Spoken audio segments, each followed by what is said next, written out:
I'm Jack Gunston from the graduating class of 2009 and I play for the Hawthorn Football Club. Yeah, started in prep, I guess. Coming through straight to year 12 was something pretty special. And growing up with your mates, love getting them out there at lunchtime and recess and having a kick and trying to take some speckies on them. I owe a lot to, I guess, the Haileybury people that helped me get to probably where I am today. Draft night, all my mates left the house. But once the draft started, I went upstairs and watched it upstairs, and my family watched it downstairs. As you just sort of watch the draft unfold, it keeps going down and down, and then luckily enough, I was picked 29 to Adelaide, which was a great feeling. I can remember the night, but I can't remember the night. My mates came flying around the corner in the car, honking the horn. Everyone just within 10 minutes was in the house, and there was 100 people in the house, and it was a little party, and you've got your dream, but now all the hard work starts. Tell you what, if you've ever done your first pre-season, it's something you don't want to do again. It's a tough time to get through those first few months. Yeah, walking into Footy Park on that first day, it was good to be able to do it with, I guess, a couple other draftees. It was daunting, but also exciting. It's one of those experiences that you'll forever cherish. It's, I guess, another dream on top of your dream of getting drafted to play that first AFL game. I was more nervous that game than I was all the grand finals that I've played in today. Gunston kicking his first goal in AFL footy. He runs onto it, the debutant. It doesn't get any sweeter than that. Welcome to AFL footy, Jack. Once you kick your first AFL goal, and especially in my first game, it was a great experience. You walk out on the ground before you get there, and you have a look around. You see how many people are going to be there, and especially the big finals. It's something I still do now. The whole day and the experience is pretty special, and get brought back down to earth when you get dropped the next week.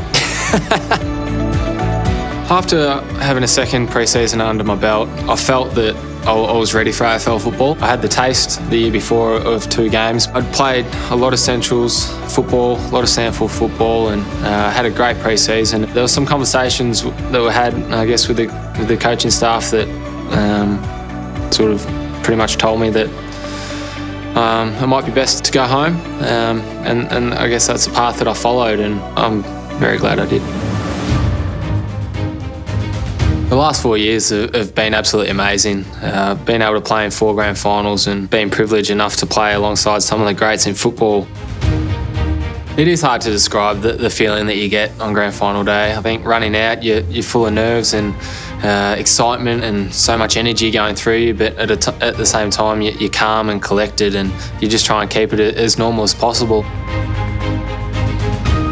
I was shattered after the 2012 loss grand final to Sydney. It's one of those things where you look at it and you go, I might not be here ever again, and this could have been my one opportunity to win that premiership medal that every player, every person that plays AFL football wants to achieve. It was definitely tough. Could have been a blessing in disguise for the team to have that hungerness to go on and win 3 in a row.